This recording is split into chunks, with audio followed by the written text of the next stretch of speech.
Alicerce do Paraíso, volume 2, capítulo 2, Mundo Espiritual, 2.4, Constituição do Mundo Espiritual.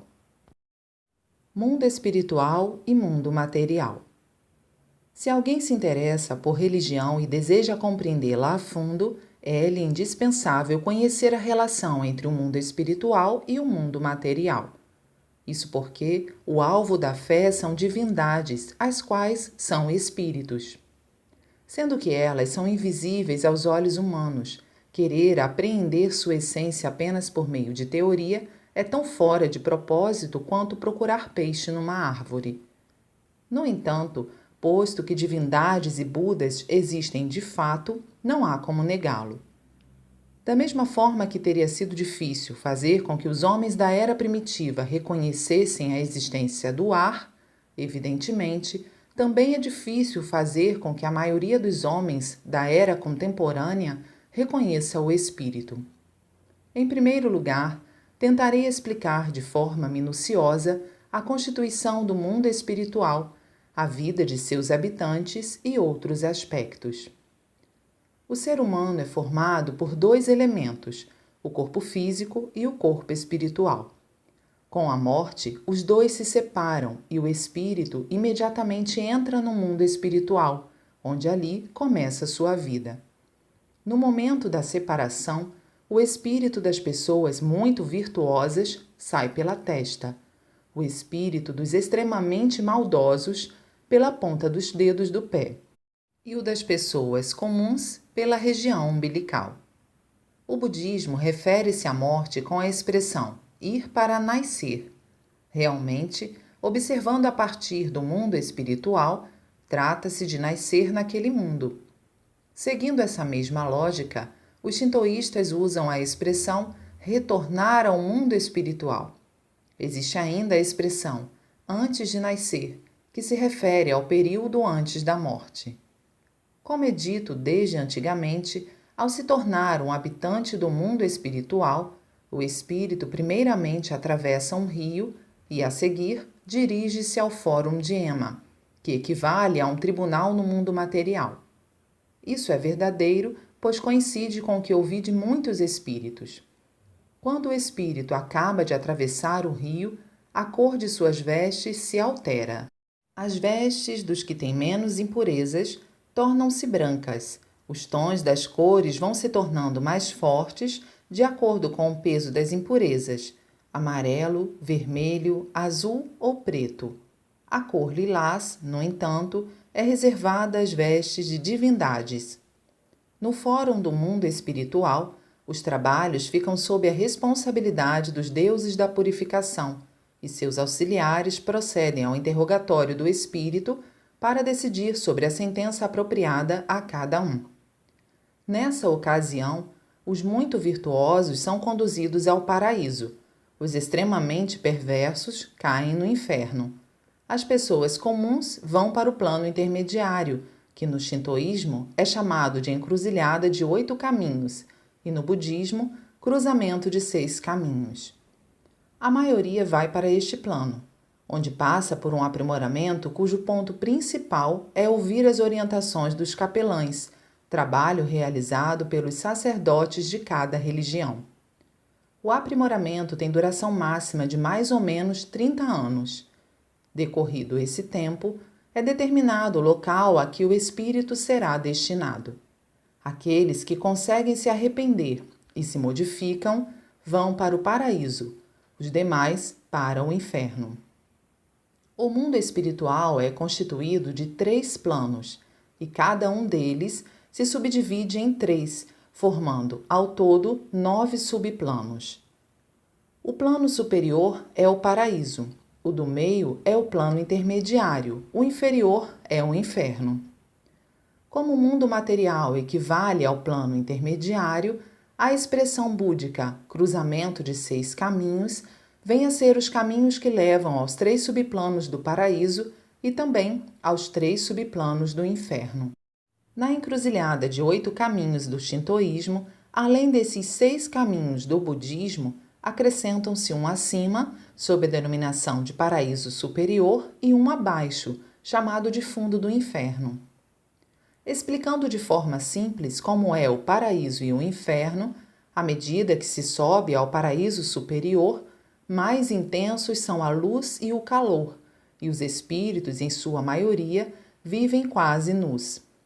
Por essa razão, na maior parte das pinturas e esculturas de Budas, observamos o uso de poucas vestes. Ao contrário, à medida que se desce ao fundo do inferno, mais fracos são a luz e o calor. No ponto mais fundo, os espíritos vivem paralisados e em completas trevas. Portanto, mesmo os mais perversos, ao sofrerem nessa situação, não têm outra saída senão arrepender-se. Esta foi uma explicação extremamente simples, e talvez as pessoas da atualidade achem que o que estou dizendo é uma tolice. Todavia, trata-se de uma descrição baseada em pontos coincidentes entre levantamentos e pesquisas que fiz durante mais de 20 anos com inúmeros espíritos, por intermédio de médiuns e de todos os meios possíveis. Dessa maneira, gostaria que procedessem à leitura, depositando plena confiança em mim.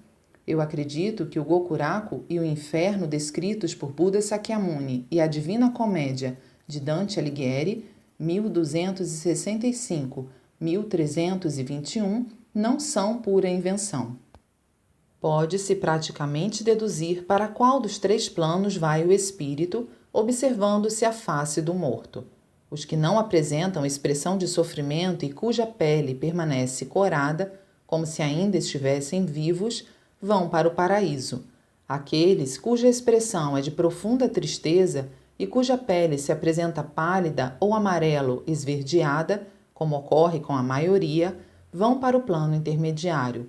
Os que ficam com uma expressão de profunda agonia e com a pele escura ou preto-azulada vão, logicamente, para o inferno. Estas explanações têm por objetivo transmitir conhecimentos básicos sobre o mundo espiritual. Em outras oportunidades, voltarei a falar sobre diversos fenômenos espirituais constatados por intermédio de minha experiência. Em 25 de agosto de 1949. Constituição do mundo espiritual. Como explanei em outras oportunidades, o mundo espiritual está constituído de 3 planos: paraíso, intermediário e inferno, subdivididos em 9 subplanos. A diferença entre cada plano é determinada pela luz e calor. No plano mais elevado, a luz e o calor são extremamente intensos. O inferno, que é o mais baixo, caracteriza-se por ser um mundo de escuridão e de ausência de calor. O plano intermediário situa-se entre os dois e equivale ao mundo material.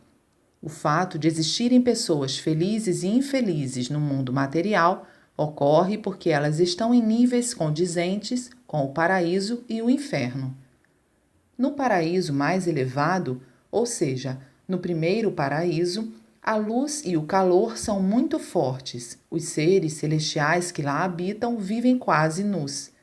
Poderão ter uma ideia disso observando as imagens das divindades búdicas, como Nyorai, Bosatsu e outras, que estão representadas com poucas vestes. À medida que se desce para o segundo e o terceiro paraíso, a luz e o calor diminuem gradativamente. Suponhamos que um espírito fosse elevado do inferno direto para o paraíso. Ele seria ofuscado pela intensa luz e, não suportando o sofrimento causado pelo calor, retornaria ao inferno. Isso é idêntico ao que se passa no mundo material. Mesmo que uma pessoa seja promovida, se a posição não lhe for condizente, ela sofrerá. Em cada subplano do paraíso shintoísta, existe uma divindade que o rege. O primeiro paraíso é regido por Amaterasu ou Mikami, divindade do sol. O segundo paraíso, pelas divindades da lua, Tsukiyomi no Mikoto e Kamu Susonu no Mikoto. E o terceiro paraíso, pela divindade Wakahime Gimi no Mikoto. O mundo espiritual budista está em um subplano abaixo do mundo espiritual shintoísta, e seu nível mais elevado corresponde ao segundo paraíso shintoísta, não possuindo, portanto, o primeiro paraíso. O segundo paraíso budista é regido por Komi Nyorai, Kanzeon Bosatsu, e o terceiro por Amida Nyorai e Buda Sakyamuni. No mundo espiritual, também existem as várias organizações religiosas, as 13 seitas do shintoísmo sectário, as 56 seitas do budismo, assim como todas as suas ramificações. Em cada uma delas existem suas divindades e seus respectivos fundadores. Por exemplo, no shintoísmo, o Kuni-no-shi no Mikoto, que rege a seita Taisha-kyo, Kunitoku Tachi no Mikoto, a seita Ontaki-kyo, as divindades Tohashira, a seita Tenrikyo. No budismo ocorre o mesmo.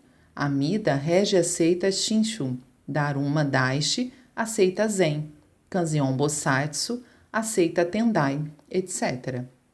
Os fundadores de seitas como Kobo, Shinran, Nichiren, Dendyo, Honen e outros atuam como orientadores de cada uma delas.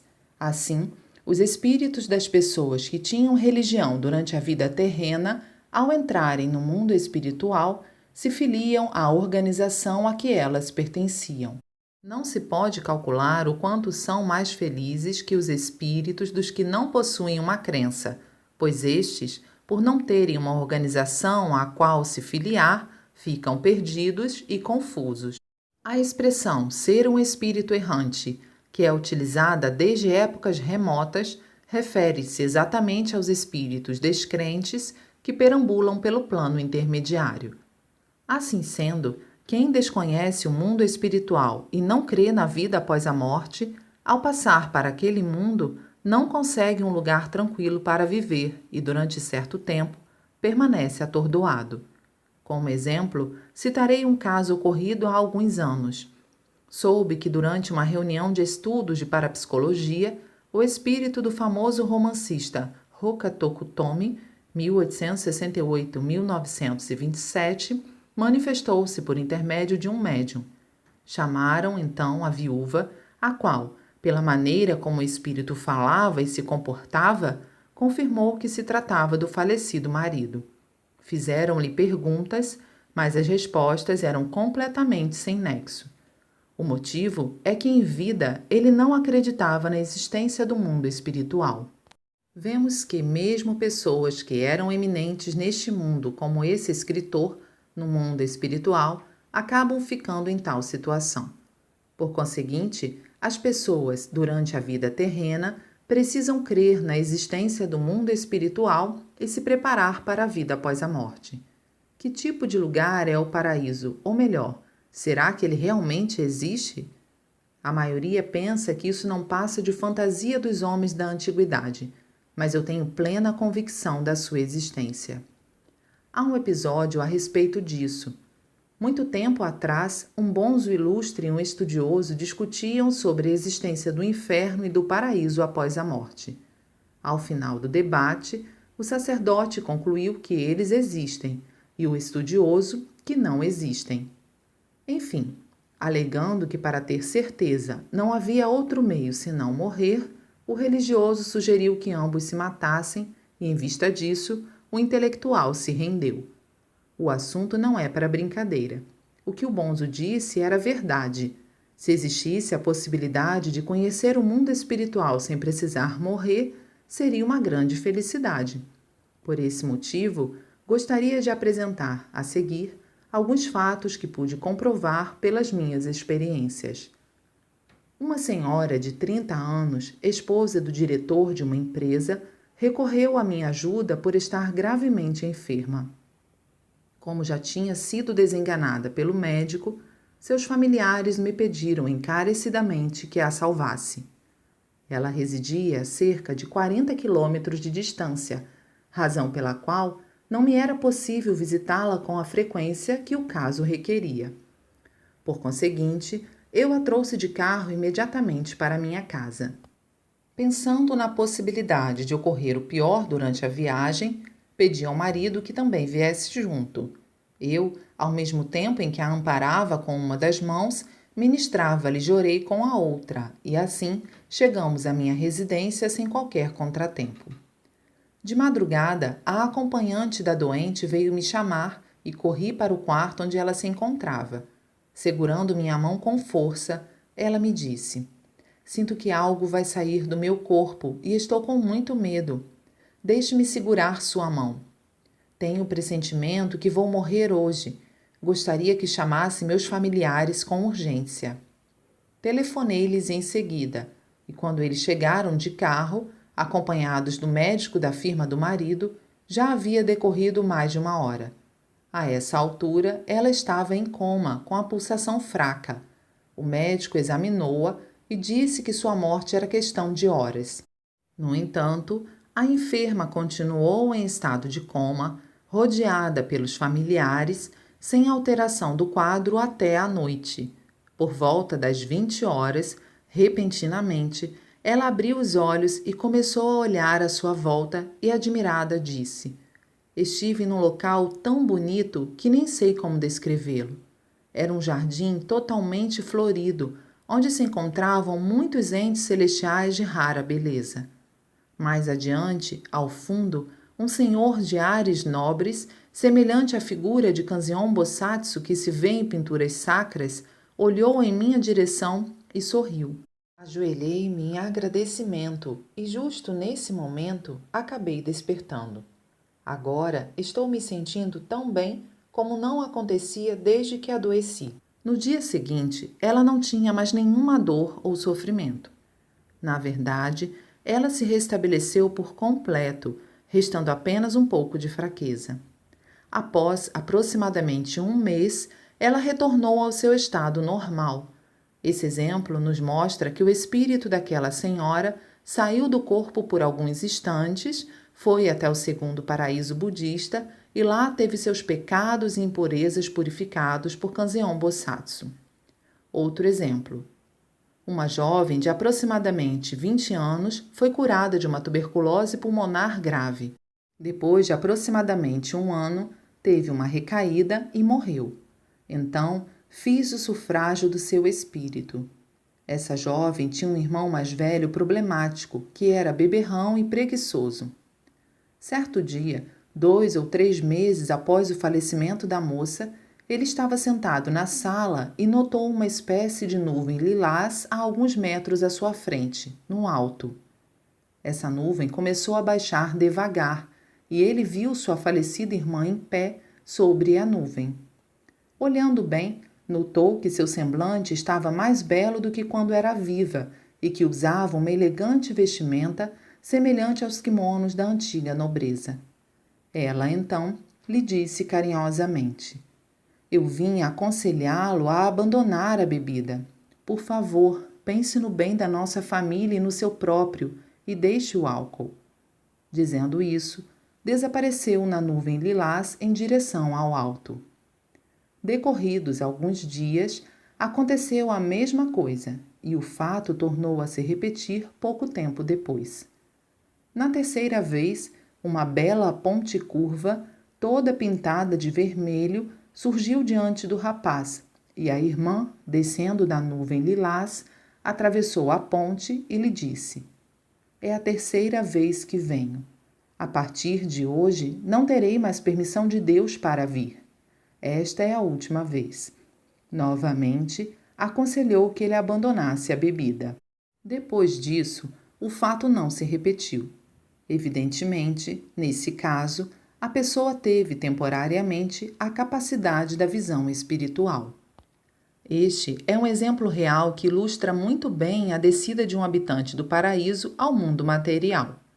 Outra observação interessante é o fato de que o referido irmão não professava nenhuma fé e não tinha qualquer interesse por questões espirituais.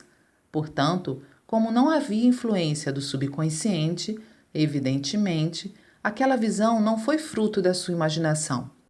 Foi sua mãe quem me contou essa história. O próximo exemplo é de um rapaz de pouco mais de 20 anos com uma doença que não era do corpo físico, mas sim que poderíamos chamar de espiritual. Nessa época, ele estava perdidamente apaixonado por uma meretriz, A um passo da consumação do duplo suicídio, consegui salvá-los milagrosamente. Foi por pouco, pois no bolso do rapaz estava o veneno que ambos iam tomar. Levei-o para minha casa e, ao iniciar o exame espiritual, um espírito de raposa se manifestou por meio dele e disse-me que o havia influenciado para levá-lo ao suicídio. Em cerca de 20 minutos, terminei o exame, não sem antes ter advertido aquele espírito.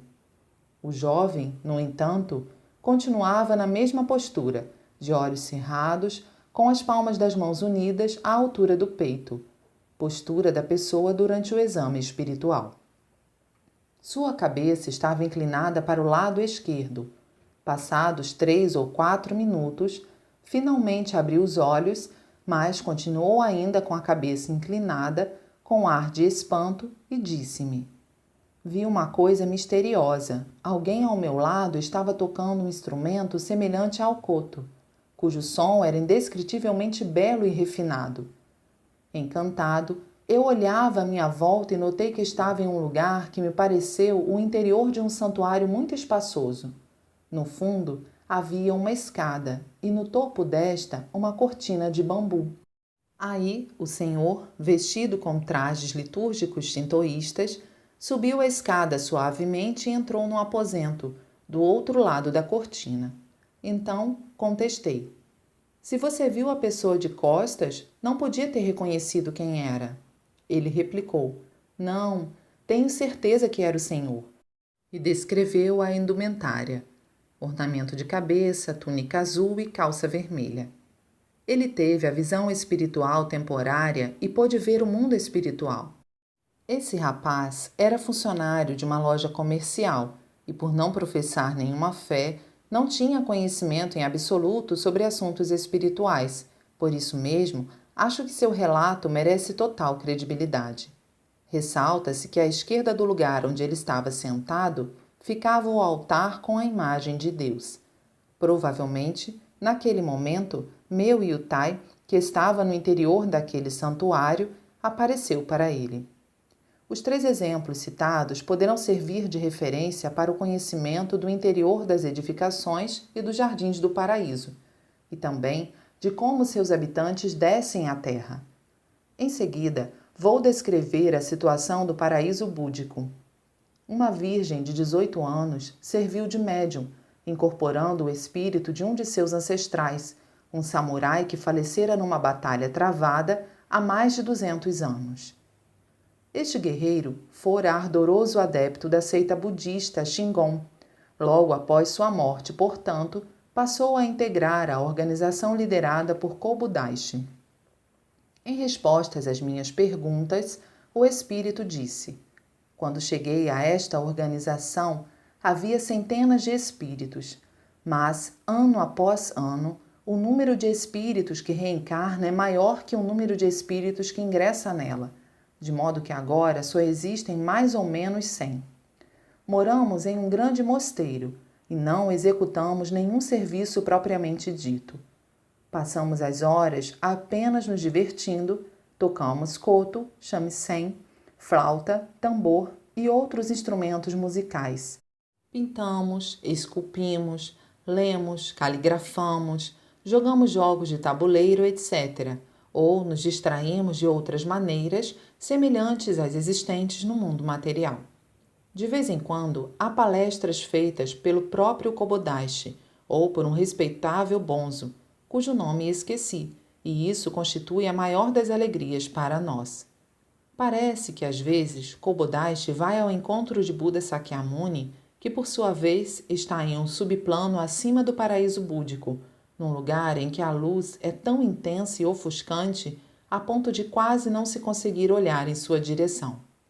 Fora do mosteiro, há um grande lago em cuja superfície flutuam inúmeras folhas de lótus, tão grandes que nelas cabem 2 pessoas. A maioria é ocupada por casais, que são levados aonde desejam ir sem precisar remar. Não à noite, é sempre dia, e a claridade é um pouco mais branda do que a dos dias ensolarados no mundo material. Os raios de luz são dourados e provocam uma sensação suave e agradável. Em muitas oportunidades, ouvi os espíritos que habitam o paraíso búdico dizer que se sentem enfadados quando já se encontram ali há muito tempo. Uma vez que apenas se divertem o tempo todo, acabam ficando entediados. Por isso, frequentemente, eles me solicitam para serem remanejados para o mundo divino. Não foram poucos os espíritos que transferi para este último, atendendo a seus pedidos. Isso se dá devido ao fato de eles tomarem conhecimento de que o mundo divino entrou recentemente numa fase de grande atividade e que todas as divindades e espíritos estão extremamente atarefados. Evidentemente, isso é causado pela aproximação do mundo do dia. Este é regido pelos deuses, ao passo que o mundo da noite era regido pelos Budas. Vejamos agora o inferno. O mais baixo dos 3 subplanos do inferno é um mundo de completa trevas e escuridão, um local totalmente congelado.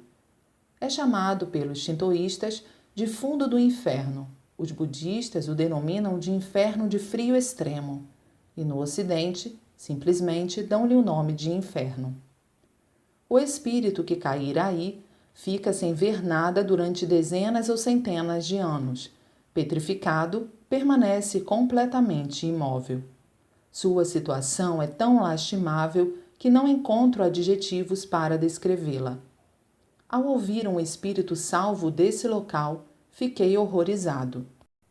O gélido inferno retratado por Dante Alighieri na Divina Comédia não é nenhuma fantasia. O subplano médio do inferno é formado por locais conhecidos desde os tempos antigos, como o mundo das lutas, mundo das bestas, mundo dos desejos carnais, mundo dos famintos, montanha de agulhas, lagoa de sangue, inferno de serpentes, inferno da sala das abelhas, inferno de formigas, etc. Os encarregados de supervisionar esses locais são criaturas semelhantes aos ogros ou demônios que vemos nas pinturas sacras budistas de cor azul ou vermelha. Os policiais e os carcereiros, que em vida foram extremamente violentos e cruéis, se transformam nessas criaturas. Um dos castigos do inferno consiste em espancar os espíritos com barras de ferro cheias de espinhos. Segundo relatos dos espíritos, a dor é várias vezes maior do que se fosse no corpo carnal. Isso talvez ocorra porque, sem a proteção deste, os nervos são atingidos diretamente. Darei mais alguns exemplos de sofrimentos no inferno. A montanha de agulhas é o local onde os espíritos são obrigados a andar sobre agulhas, e a dor que sentem é indescritível. O inferno da lagoa de sangue é o lugar aonde obrigatoriamente vão os espíritos das mulheres cuja morte foi motivada por gravidez ou parto. Pelo que ouvi de muitos espíritos, eles ficam submersos até o pescoço nessa lagoa, cujo ar se encontra impregnado do cheiro de sangue. Ali existe uma infinidade de vermes que sobem continuamente pelo rosto, provocando uma sensação horrível, e os espíritos vivem a tirá-los incessantemente com a mão. Esse sofrimento geralmente dura mais ou menos 30 anos. O inferno da sala de abelhas foi descrito pelo espírito de uma gueixa que incorporou no empregado de um salão de beleza. O espírito é colocado dentro de uma caixa onde mal cabe uma pessoa, e inúmeras abelhas picam todas as partes do corpo, causando um sofrimento indescritível. O inferno do fogo é para onde vão aqueles que morreram queimados ou se atiraram na cratera de um vulcão. Vou relatar um caso a respeito disso. Um homem de meia idade, que sofria de epilepsia causada por fogo, me contou que costumava despertar de repente de madrugada. Então, enxergava labaredas a alguns metros de distância e, quando elas chegavam bem perto, ele tinha convulsões e perdia os sentidos. Além disso, seu corpo apresentava febre altíssima. Ele disse que esse problema teve início no ano seguinte ao grande terremoto, razão pela qual se pode concluir que o espírito que incorporava nele era de alguém que morrera carbonizado no referido terremoto. Nesse sentido, a maioria dos espíritos daqueles que morreram carbonizados vítimas do recente bombardeio aéreo, deve estar evidentemente sofrendo no inferno do fogo. Por esse motivo, seus familiares não devem negligenciar o sufrágio.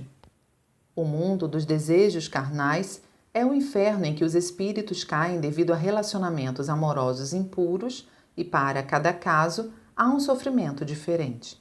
Por exemplo, quando o casal se suicida por amor, os espíritos de ambos ficam grudados e não podem se separar. Isso é causado pelo sonem que tiveram de não se separar até a próxima reencarnação. Os que se suicidam abraçados ficam colados entre si e se arrependem profundamente devido ao incômodo e à vergonha. Do mesmo modo, no caso de incesto e de relações imorais entre mestres e discípulos, etc., os espíritos ficam grudados ao contrário. Enquanto um permanece de pé, o outro fica de cabeça para baixo. O incômodo, o sofrimento e a vergonha fazem com que os espíritos sintam profundo remorso. Diante do que foi exposto, poderão entender o grave equívoco daqueles que se suicidam por amor, acreditando que após a morte poderão, juntos, viver alegremente no paraíso. Pode-se também compreender que o mundo espiritual é realmente imparcial. É preciso saber ainda o que ocorre com os que são avarentos no mundo material, apesar de possuírem muito dinheiro. Trata-se de pessoas materialmente ricas, mas espiritualmente pobres. Passando para o mundo espiritual, elas se tornam paupérrimas e, por ficarem numa situação de penúria, acabam se arrependendo imensamente. Outras, porém, no mundo material, mesmo tendo um nível de vida inferior ao da classe média, se contentam com o que têm, vivem o dia a dia com muita gratidão e, sempre que podem, empenham-se na soma de atos meritórios, dedicando em prol da sociedade e do próximo. Tais pessoas, ao entrarem no mundo espiritual, tornam-se ricas e vivem felizes. Contudo, existe outra causa para a ruína dos milionários. Há pessoas que não desembolsam dinheiro que deveriam despender e não pagam o que deveriam pagar. Como isso constitui uma espécie de roubo, espiritualmente significa que elas estão acumulando dinheiro furtado, a que se acrescentam juros. Consequentemente, na prática, os bens vão diminuindo e, pela lei espírito precede a matéria, um dia essas pessoas acabam arruinadas. Geralmente, o herdeiro de um milionário é esbanjador e dilapida toda a fortuna da família. Temos visto esses casos com frequência, mas, conhecendo o princípio acima referido, poderão compreender o motivo. A decisão de se dissolver os poderosos conglomerados empresariais japoneses, em decorrência da Segunda Guerra Mundial, teve a mesma causa. Esses conglomerados não pagaram aos funcionários e operários a remuneração que lhes era devida e enriqueceram às custas do acúmulo desse dinheiro. Com relação às taxas de rendimento de capital, sendo que a caderneta de poupança, por exemplo, é um investimento mais seguro, deveria ter uma porcentagem de lucros de mais ou menos 3%. Já os rendimentos dos títulos públicos, que são um pouco menos seguros, deveriam ser de 3,5%, o dos fundos de investimento de 3,8% e a compra e venda de ações, que envolvem mais riscos, de 4 a 5%. Com base no critério exposto acima, se pensarmos racionalmente, considerando essas porcentagens adequadas, a porcentagem justa de lucros do capitalista deveria ser de 7 a 8% ou até 10%. No caso de um lucro maior, o justo seria dividir a parte excedente entre os trabalhadores.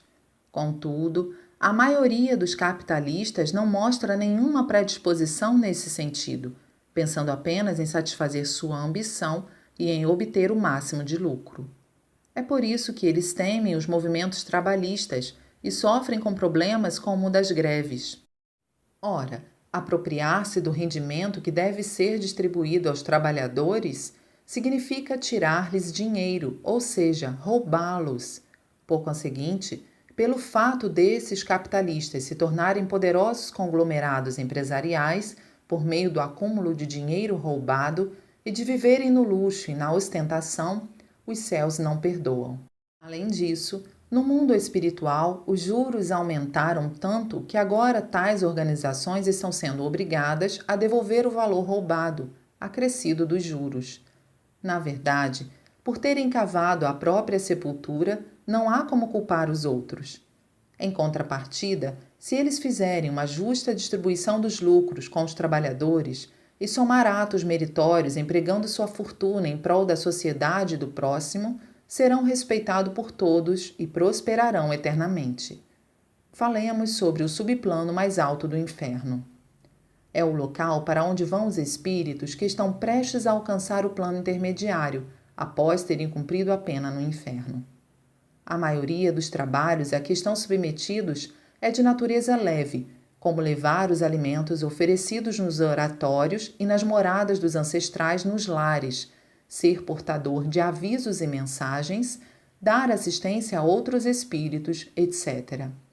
A propósito, existe um ponto importante a saber a respeito dos alimentos ofertados aos espíritos.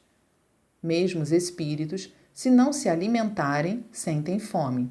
Contudo, em que consiste esse alimento? O espírito serve-se da energia espiritual dos alimentos. Ao contrário do que se passa no mundo material, ele se satisfaz com uma quantidade extremamente reduzida de comida, por exemplo, uns 3 grãos de arroz por dia. Portanto, o alimento comumente oferecido nos lares é bastante para um grande número de espíritos e ainda resta muito. As sobras são dadas àqueles que se encontram no mundo dos famintos.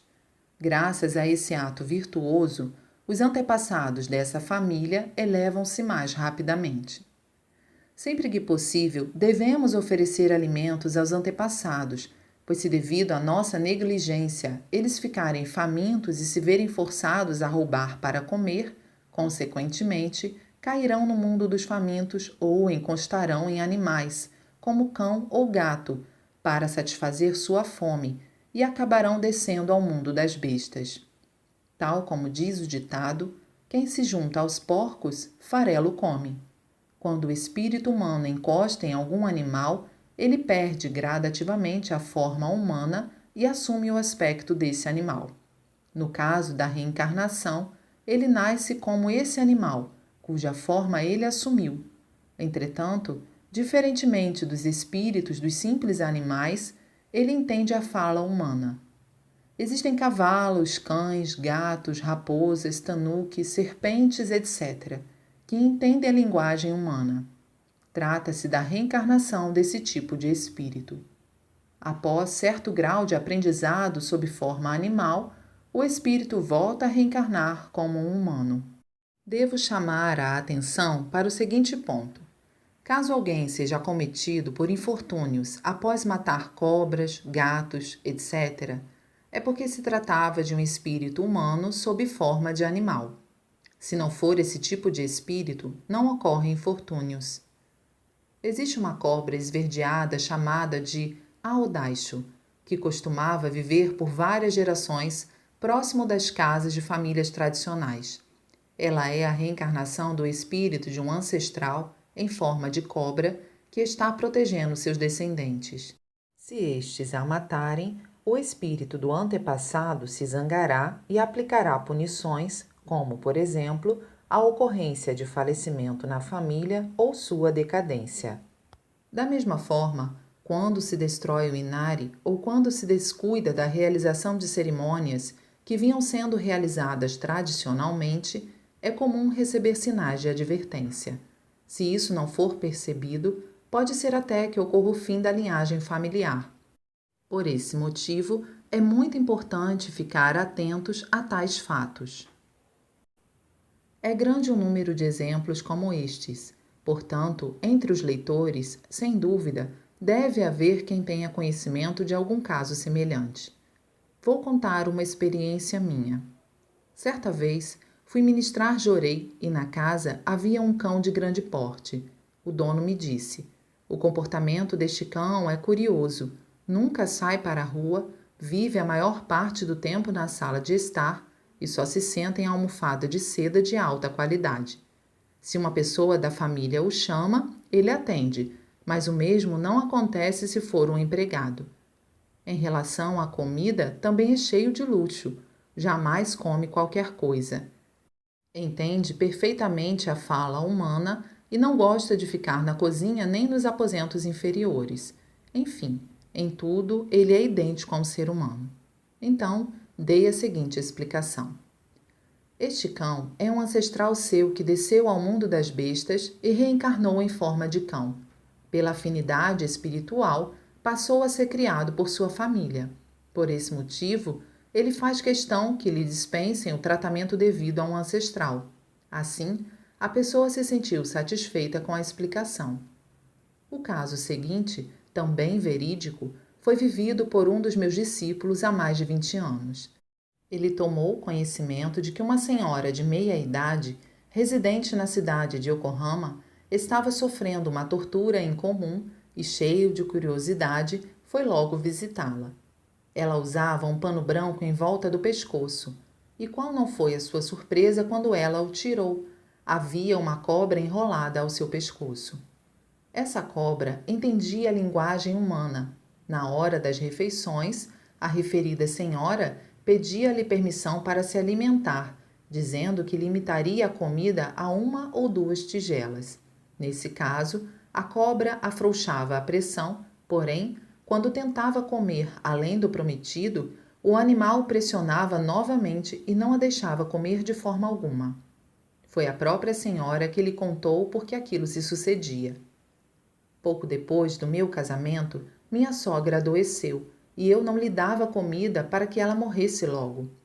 Em consequência disso, ela acabou morrendo praticamente de inanição e continuou. Seu espírito foi tomado de grande ódio e, para vingar-se de mim, reencarnou sob forma de cobra e me tortura desta maneira.